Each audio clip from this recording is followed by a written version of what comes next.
wanna get high, man? Let's stimulate your mind. Get up, Chucky! Hello, What we got here? and welcome to the Rojan Kim Cast. It's me, Rojan Rojan Kim. Kim. Thank you so much for joining me today for episode 222 of the cast.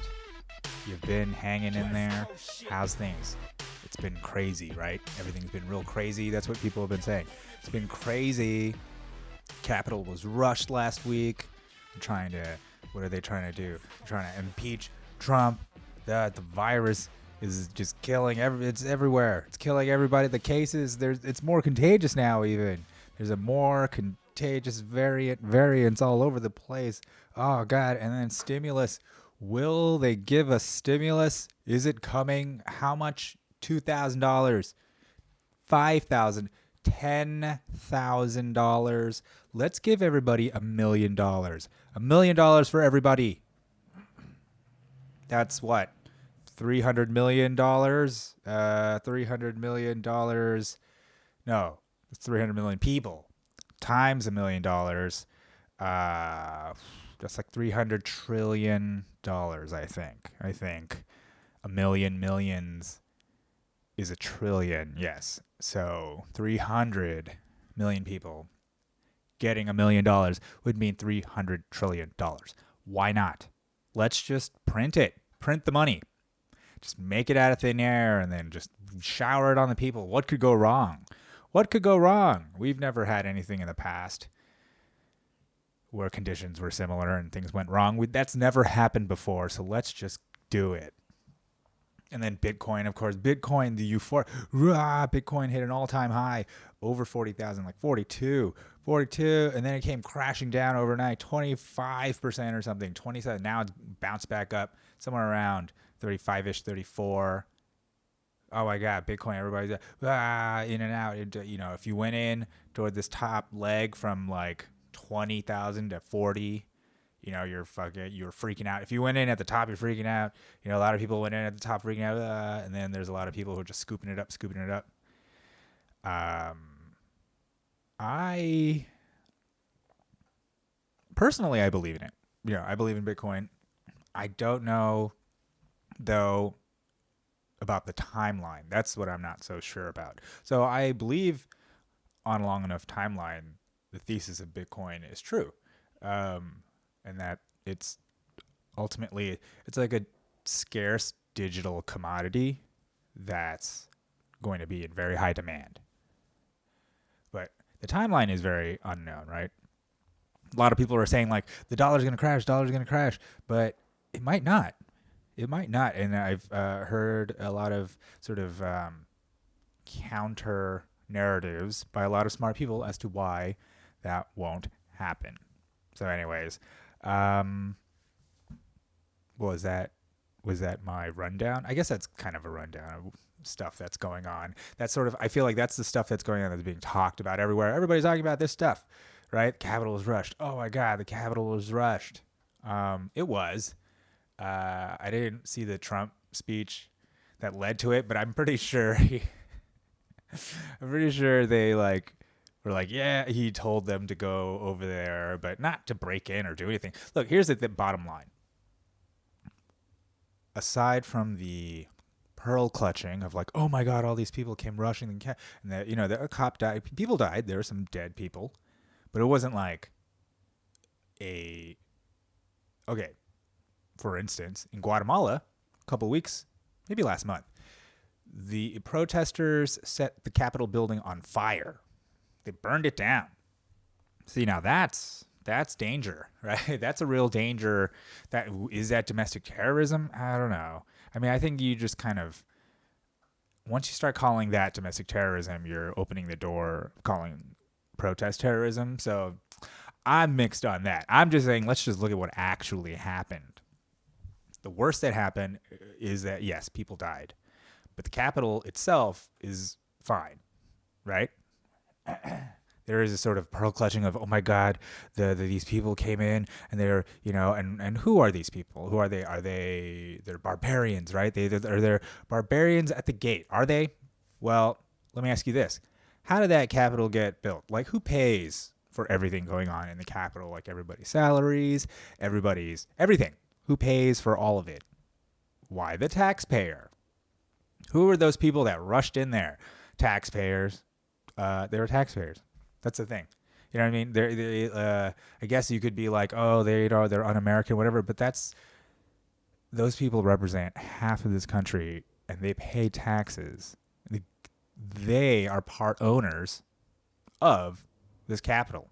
Okay, they own it more than these goddamn politicians do, who make their fucking millions of dollars or whatever, because they have access. Like those guys, I don't know. But anyways,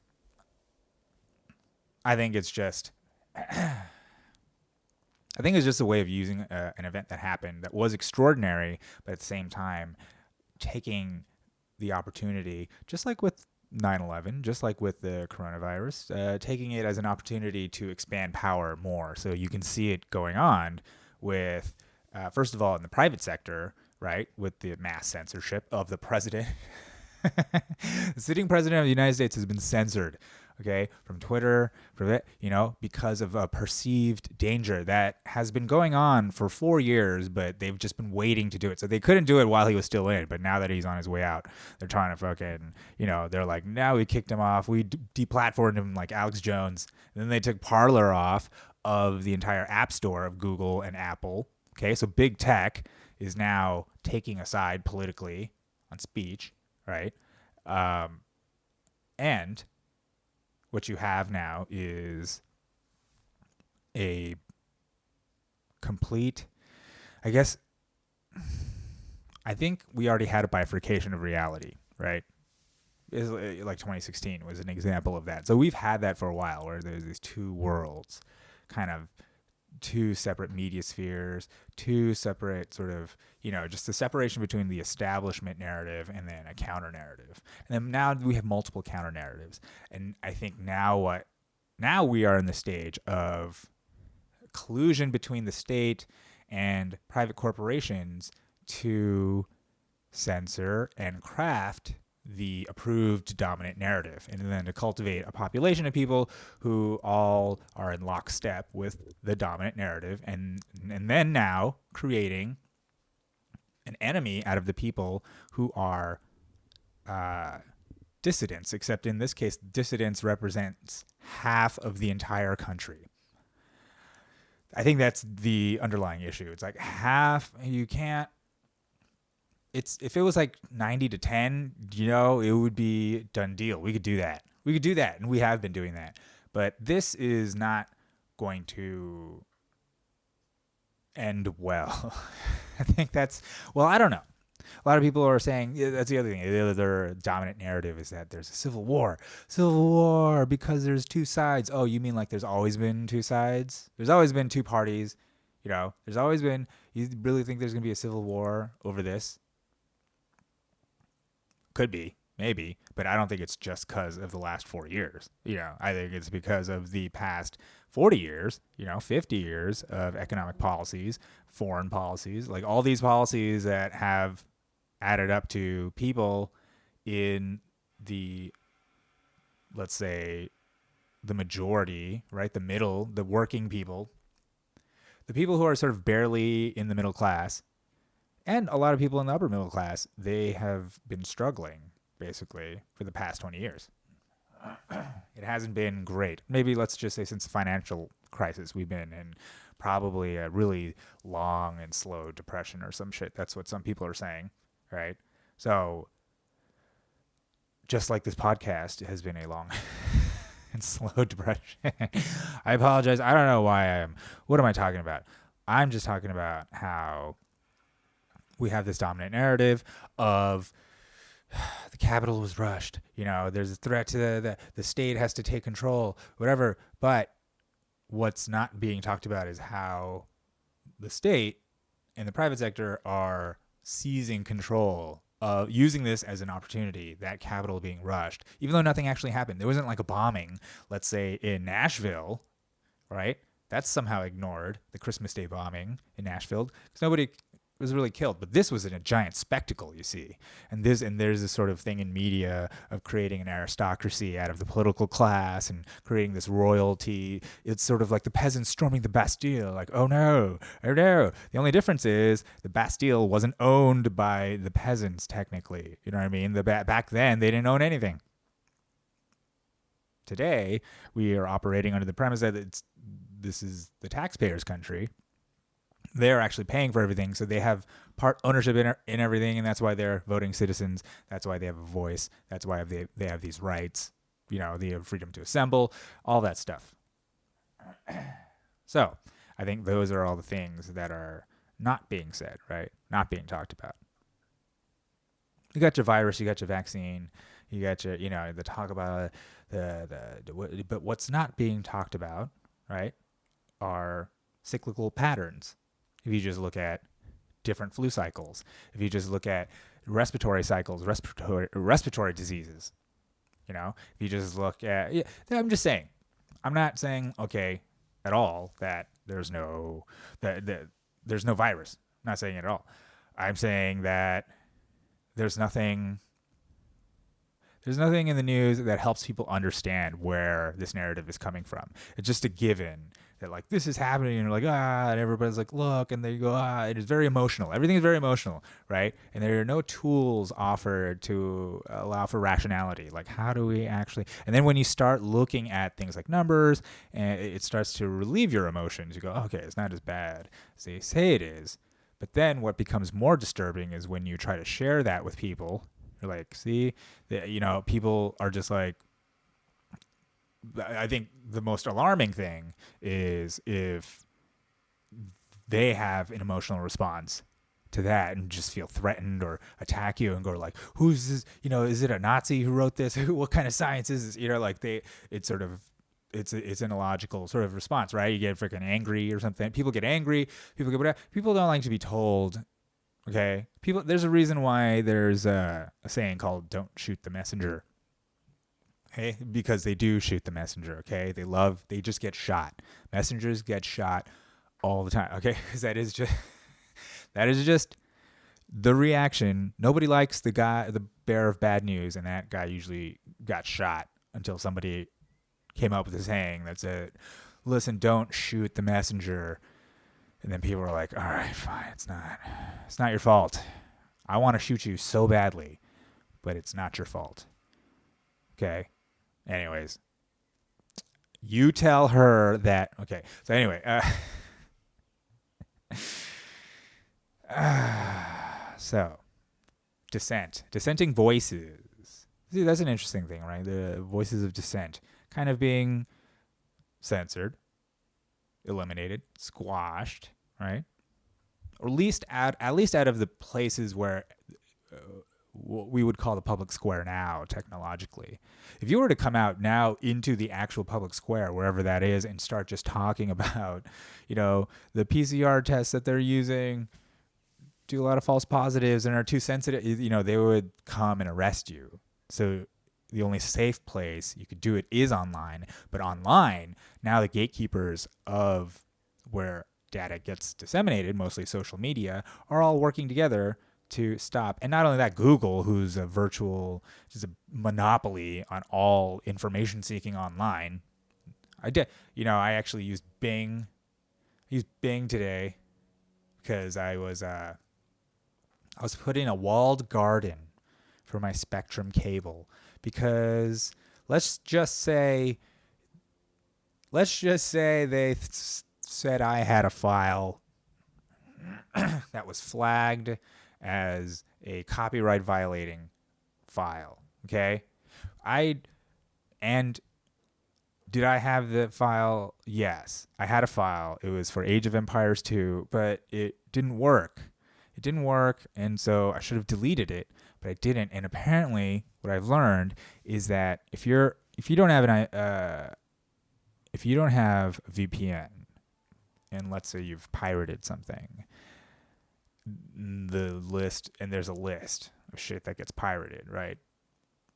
They fucking can look on your computer. They can look into your, download. I guess it's like, unless you encrypt it, they can. I guess I must sound retarded to like a person who's already way up on security. I'm like, no shit, Sherlock. Like, yeah, they can look on your computer and see the names of files. So one of the things, I guess, is just remember to change the names of the files, guys. There you go. Change the names of your files. Use a VPN. Change the file names if you want to keep being a cheap guy. You know what I mean? If you want to keep being a cheap guy, we keep want to be a fucking which I don't actually judge personally. I've been a cheap guy forever. I've been paid for media in the longest time. Just come around to it now because I'm starting to think that it's fair. What's being charged is fair. And it's kind of like I feel like kind of like a loser now. It's like I'm in my 40s. I think I can start renting a movie. I can do that, and it's fine. I don't have to feel like I can do that. Just charge it. That's what I do. Charge it to daddy. No, I can't do that. He's not around. But I can charge it to me. I've been my own daddy for 30 years. I don't know, since I was 8. I don't know, basically for most of my life. So I'm fine with that. And I don't like to call myself daddy. Okay. I think that's weird. But, yeah, it's weird. All right, let's move on. Stimulus. Okay. Some stimulus has passed. It's been coming out. They're going to rain more on people. They're going to have to. And the reason I think they have to is not just because I think I'm some genius, is because I've been doing a lot of listening to economic podcasts. I've been not listening to so much comedy anymore and listening to more. God, I've become an old man. Well, I told you, TikTok or Wall Street Journal. Right? And then I stopped getting the Journal because the Journal is basically just like mainstream news and you pay money for it. And I guess it's a good way of knowing like what's legit news or what's not. But I don't know. I just felt like this is not worth it. I get better information on the internet that ends up being true from not from like wacko sources or anything. You just verify a lot of sources. I like doing that. So I do that. So now what I've been doing is listening to a lot of podcasts, reading a lot of stuff, going on different websites. Anyways, when it comes down to it, stimulus is coming, right? They have to because from what I understand from people with more experience and smarter brains than I, back in March, there was a big old crash, right? Coronavirus crash last March. And the people who have been analyzing that, studying that, a lot of them are saying, what that was a liquidity crisis. What the fuck is that? A liquidity crisis just means people needed cash. So they're just selling everything off, trying to get cash. People got scared and thought, we need to get cash and fucking, and then it turned out, okay, it's not so bad. We're going back in, yay. And then there was a euphoria, there was stimulus, there was fucking just vaccine news, all this stuff coming, Biden's coming in, things are going to calm down. The markets are like, all right, yay, keep it calm. Yay, rallying. On the other side of that equation, you got people like Bitcoin, people going into Bitcoin being like, ooh, this doesn't look good for the dollar. We're going to start going into Bitcoin. And, inflation is coming. People are like, inflation is coming. And then so they're all piling into Bitcoin, right? So that's all happening. Vaccine news made the markets even more euphoric. Markets went even higher. Bitcoin's went even higher, double its all-time high from 2017, right? The market's just like, way up here, right? Meanwhile, job news or whatever, the job report comes out, lower than, it's bad. It's not good, right? It's not good. And here's the thing, there's lockdowns. Lockdowns are probably going to be here for another, here's my guess. My guess is that lockdowns will be here till like summer, because that's when the virus stuff dies off. Remember in the summer, it just died off, and then it started coming back again. So I think that's just natural. That's what a lot of the scientists who are banned, I guess, or scientists who are not going along with the dominant narrative, what they're saying is that there's seasonality. Okay, so think of seasonality. Flu seasons generally, I don't know, February, March, whatever, tapers off, April, May. It's gone by the summer, right? Because it's seasonal. And in the summertime, guess where it is? Down south, where their season has changed to the one that we were in, right? They have their cold season then. That's when they start getting sick. Isn't that something? Anyways, seasonality. So because of that, more lockdowns are probably going to be here till like, I don't know, it just depends how crazy people are. They could push them to June, but definitely, into summer, because in summer it's just going to drop off and then they'll be like, look, the lockdowns worked, everybody, yay. I'm like, okay. Can we stop it now? And then of course there's the whole vaccine. Meanwhile, they have the vaccine push. They're like, everybody get a vaccine, yay! And then they'll be like, okay, now everything is better, even though seasonality just will kind of follow a natural curve, and it would have happened anyways, even if you did nothing. Okay, but that's not the way of the world. The entire world is like, no, that's not what we're doing. We're doing this whole vaccine thing. We're doing the thing. We're doing the Plan 201, whatever that is. I mean, we don't know if that's what it is, but we're doing a thing. We're all doing it. So just get on board. See? That's what's going to happen. In turn, I feel then that means a lot more failures going on in businesses, small businesses especially, freelancers, small businesses, whatever, entrepreneurs, people outside of the corporate system, people outside of the giant whales that are going to survive, the little fish, they're going to be dying left and right, okay? Workers will need stimulus. There's just going to be a massive, will it be the Great Reset, sort of neo-feudalism? So the Great Reset has like, the best possibility of the Great Reset is what's being pitched by the people who coined the term the Great Reset, the World Economic Forum. What they're saying is that we're restructuring the economy so that we'll have prosperity for everyone. Everybody will have money. It'll be great, and apparently in times in history, there were times like in the U.S.'s history when we struck gold in California. And suddenly all this money came in. And they use that money for the Civil War, and they use the money, to do stuff. And once all this money shows up, there's an inflationary thing. But at the same time, more people can do stuff with it. So that's good. So maybe that's good. So that's the sort of counter pitch to the dollar inflating too much and becoming worthless because of all the printing going on. Namely that people around the world actually are scooping up dollars like crazy, right? They're scooping up the dollar, right? Even though some countries are moving away from reliance on the dollar. A lot of countries are moving away from reliance on the dollar, but a lot of countries also realize that their currency is devaluing against the dollar. So you might as well just put your money into the dollar. People who have dollars are thinking, oh shit, my shit is devaluing in relation to Bitcoin, so I better put all my shit into Bitcoin, right? Right now, nobody holds Bitcoin and goes, oh, my shit is devaluing in relation to this. Nobody's actually doing that, okay? So that's the crazy thing. But is it possible that it can just come crashing down? Of course that's possible, but everything's possible. Isn't it also possible that the entire global industrial system can come crashing down, or the economic system every system can come crashing down, right? Can come crashing down. So I don't know. I think it's all about just for me, trying to move forward as rationally as possible. And I understand that for some people, they're like, look, if you look at it rationally, the end result is people will need Bitcoin, or Bitcoin will become huge or whatever. So let's just go all in on it. All in. Just go all in.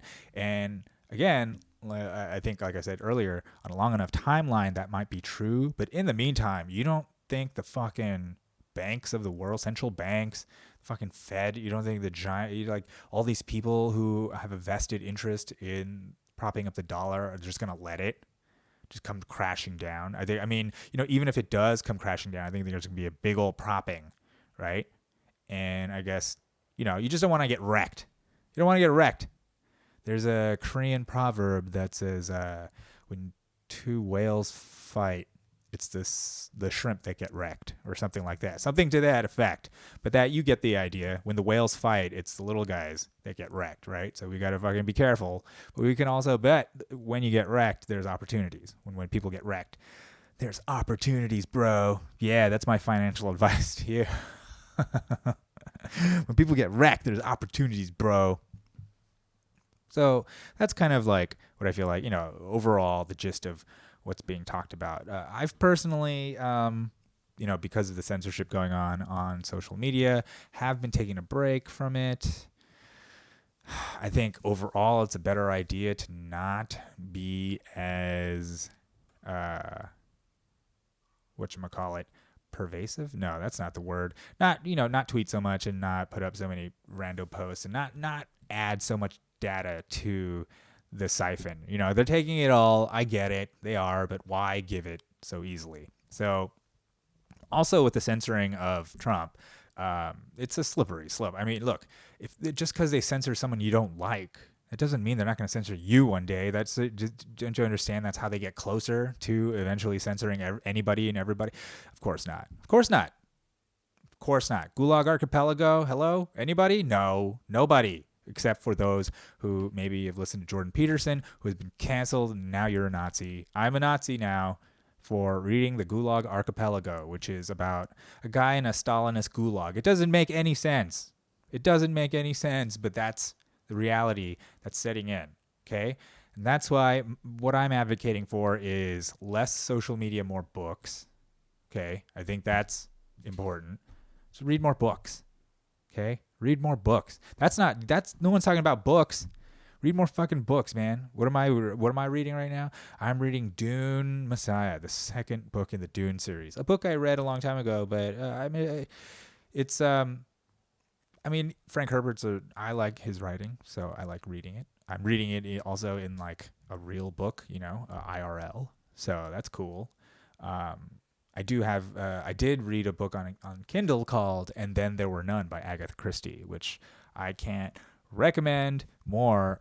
It's fucking awesome. I mean, it's short. It's a very short book, and you can see that it's the archetype for the murder mystery. Like, I just saw Knives Out, and had I not read And Then There Were None, I would have thought Knives Out was pretty good. I would have been like, hey, this is pretty good. I mean, it was entertaining, but after reading that book, I realized, like, this is not a good mystery at all. It was obvious Captain America did it.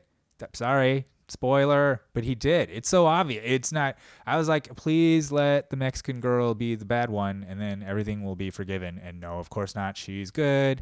She's so good. The white guy's bad. It's just, it's a little on the. It's a better story when there's twists. There's no. All right. Anyways. Moving on.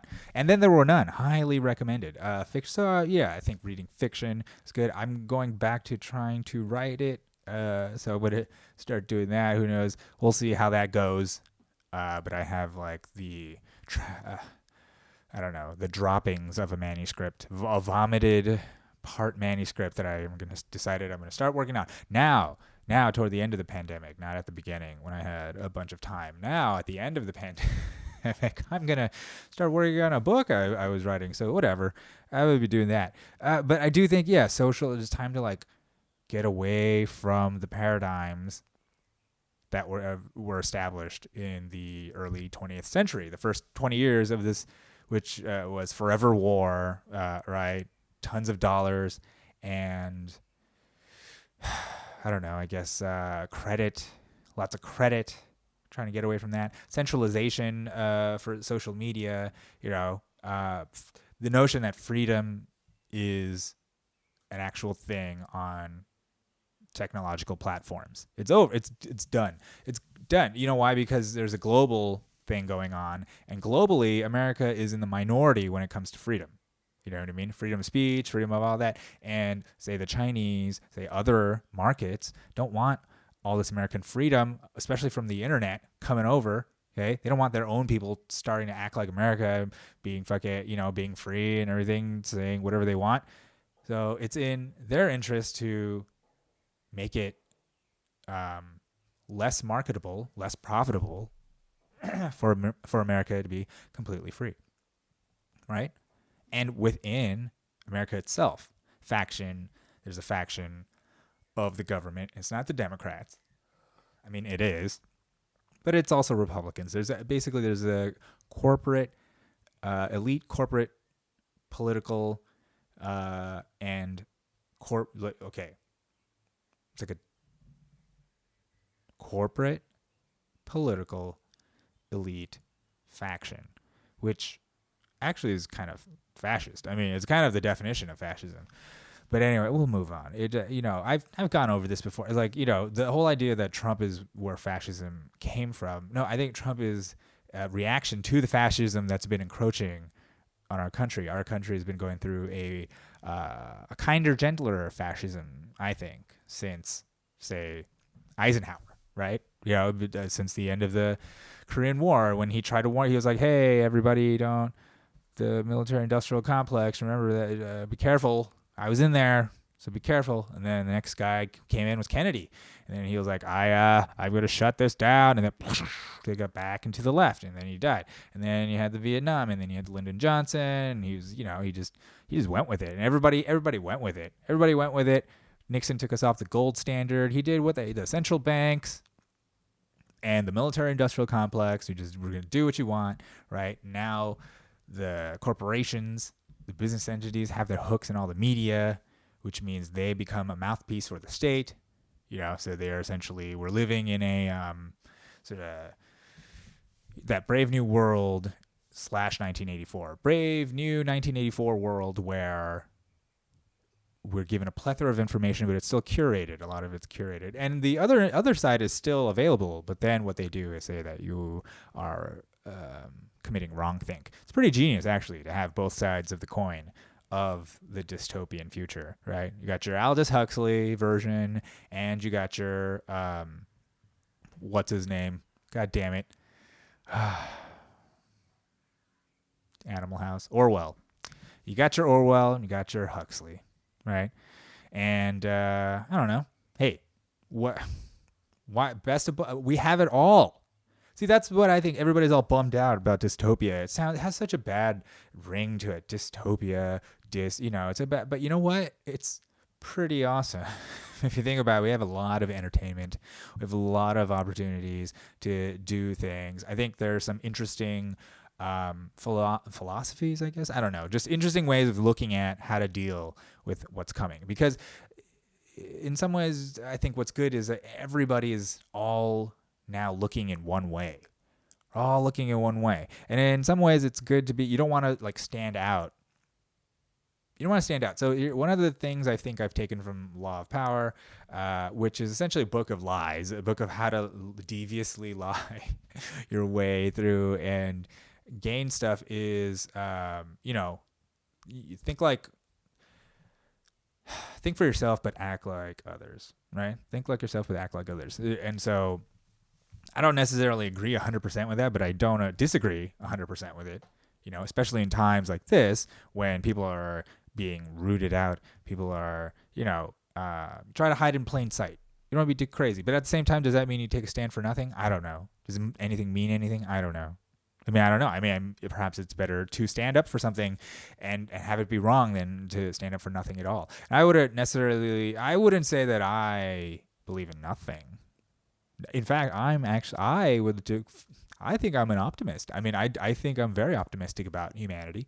I'm very optimistic about the nature of people. I'm very optimistic about where society could go. I'm realistic about the evils, quote unquote, or or even not in. Look, what's worse than evil? Not even caring, right? Just like abuse and neglect, right? I like to say abuse is the devil I know, but neglect is the devil I wish I could know better. You know what I'm saying? Come on, man. Come on, devil. What's up? What'd you do? What is your childhood like? Stuff like that. So, here we are. Okay. What do we do? I'm optimistic. Okay. Some people have thought of things like the Citadel model. Citadel model. That's what people are thinking. So I don't know. What's a citadel? Essentially, it's a fortress, right?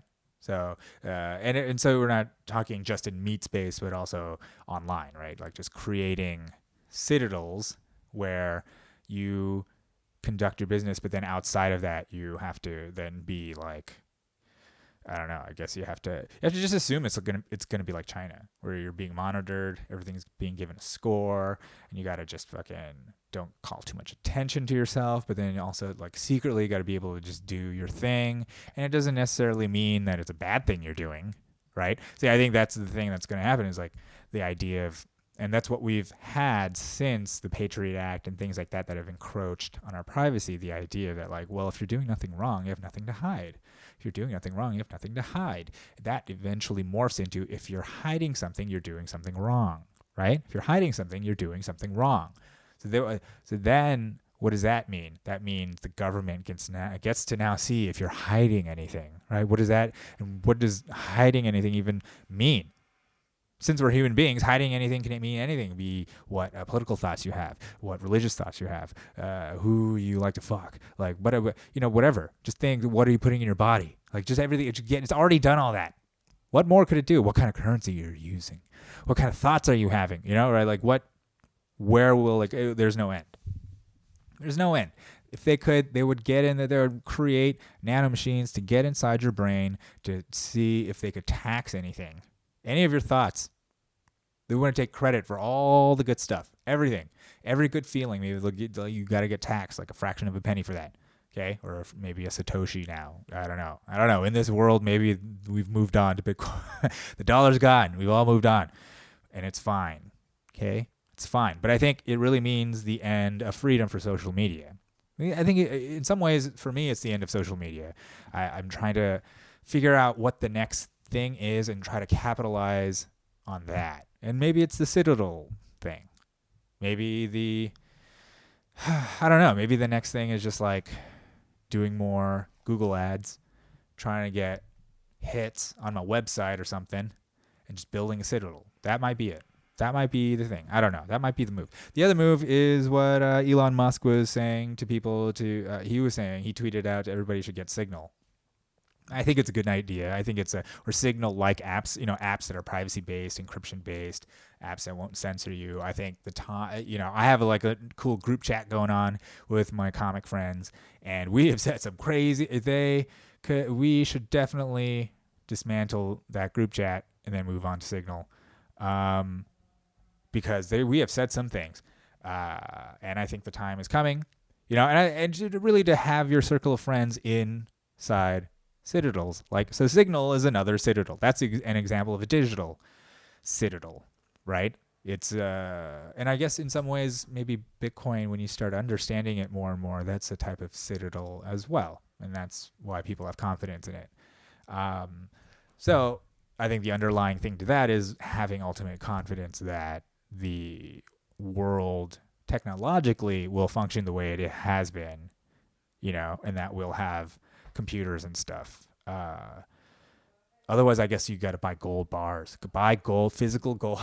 I mean, if you really believe the shit could really fall, and I think at that point, that's a different mindset. Like just being in LA, people just steal my gold. I don't know, like if shit goes down and I'm in LA, does not put me at an advantage to have a shitload of gold on me. Okay, it really does. Even having Bitcoin is probably bad. Even that, people have been like fucking, I don't know, like robbed or tortured, killed for their secret seeds or whatever, the seeds you need to decrypt your hardware wallet to get your Bitcoin out, like that, stuff like that. That's possible. But whatever, that goes with anything. If you have gold, if you have anything of value, someone will try to steal it probably. So you got, that's all. Anyways, I guess this episode has been about looking the other way, right? You think it's going one way, but it's the other way. And that's the thing. That's what happens. That's how you get smacked in the face. That's how trucks hit you from the sideline. That's how, the bottom falls out. It's like Wile E. Coyote. I heard someone I've been listening to or reading, Lynn Alden, possible transsexual, but that's not that I care. Doesn't matter. Anyway, she's awesome. I think she's great. And one of the things she calls our economy right now is that we have a Wile E. Coyote economy, right? Wile E. Coyote market. The stock market is basically like a Wile E. Coyote stock market where it's going higher and higher and it's off the ledge and it has no idea yet. Hasn't quite looked down. But it's probably gonna. And it might not be for a little bit. They might prop it up even more. But if you prop it up even more and Wile E. Coyote keeps going higher, then the fall will be farther. So that's just one thing to remember. It's one thing to anticipate. It's one thing you could make a lot of money off of, right? Like The Big Short. It's one thing you could, I don't know, at least keep in mind so that you're not overtaken by panic. Because I think that's really what has been obvious to me since the last year and the last 4 years, that panic has really been utilized, weaponized, taken advantage of, used by the media to get eyeballs, to get engagement. Trump has been amazing for this. Now that he's going, who knows what's going to happen? Who knows what they're going to turn to next? It's going to be Trumpists. It's going to be people in amongst our society who are Trump-like. We got to get the Trump-like people, which represents half of the goddamn country. Good luck. Okay. Good luck. I think what's really for sure is that the disparity of wealth will only continue. Okay. The polarity, I think the false polarization will only continue to stave off what the true polarization is, right? The other way. What everybody will look this way towards the false polarization of Democrats and Republicans and look away from the true polarization, okay, of elites versus the populists. That's really what it is. Elitism versus populism, right? The coming Great Reset, the neo-feudalism, whatever, the widening disparity between rich and poor. There's going to be tons more poor, less and less rich, and that's just how it's going to be. And you know what rich people want? Bitcoin. Rich people will want Bitcoin.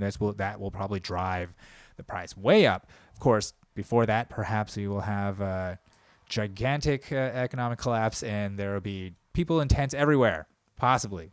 You might have to live in a tent right outside where you just lived because some rich person kicked you out. I mean, that's very, but then, of course, that will probably only lead to social unrest unless they just give us $1 million a month. $1 million a month, we're all in tents. We could just buy stuff. Amazon drones are just dropping stuff off. You can just watch stuff in your mind. It's going to be fine. There's nanobots in there, and you can just watch anything you want, and you pay the money that they drop into your Mind wallet, airdrop these tokens, government tokens, into your Mind wallet, and use that to pay Amazon to watch whatever and deliver stuff to you, food, whatever. It's going to be amazing. It's going to be amazing, right? Yeah, the best thing to do is really to look forward to the coming neo-feudal dystopia. These are all such bad-sounding words, but it could be a lot of fun. It could be hilarious. I don't know. I plan to try to be funny through it, so it could be incredibly funny. Also, when it comes down to it, listen, there's going to be shitloads of poor and just a few rich. And so there's only going to be two types of people in the world left, rich or poor. And having thought about it, I thought about it a lot. I've decided that it will be better to be rich. It's just a feeling I have. It's just a feeling. Is it likely? No. But better? Yes. So I get it. I get the appeal. Hopefully I can perform for them. That's right. If you're listening to this the Google bot, the DeepMind, whatever, listen, I am not committing any wrongthink, and I hope I can be invited to make joy and laughter for the lords and ladies of upper management Google, like whatever they call them, the director of marketing or whatever. Maybe I'll get to do some comedy for the director of marketing and shit on Apple. I don't know.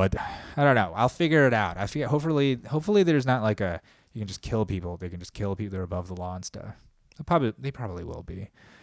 Whatever. Well, we'll figure it out. I'm optimistic again. I'm hopeful that, good stuff. There's good stuff. Listen, you get caught up in the Capitol. The Capitol, I don't give a fuck about the Capitol, right? I give a fuck about, if I twist my ankle, if I run and twist my ankle, that's what I care about. That's worse to me than the Capitol. Okay? Getting infiltrated or fucking run. Nothing happened. Nothing happened besides some people died. But come on. Yeah, come on. All right? Nothing really all right. Okay, maybe that might get me in trouble.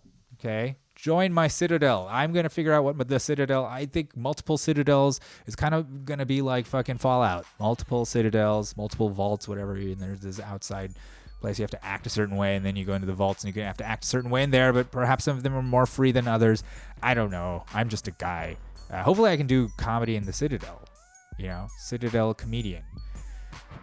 We'll see. The future is bright and wonderful, and I want to be part of it, you know? And I hope you are too, and I hope you stay with me as things change. I don't know what's going to happen, but I'll be here. Thanks for listening. Follow me. Follow me. Don't follow me. Just find me online. I'll still be on, hopefully I'm still on Google, RodenKim.com, RodenKimCast, on the Spotify, YouTube, all the platforms. Just Roden Kim. You can find me. Goodbye.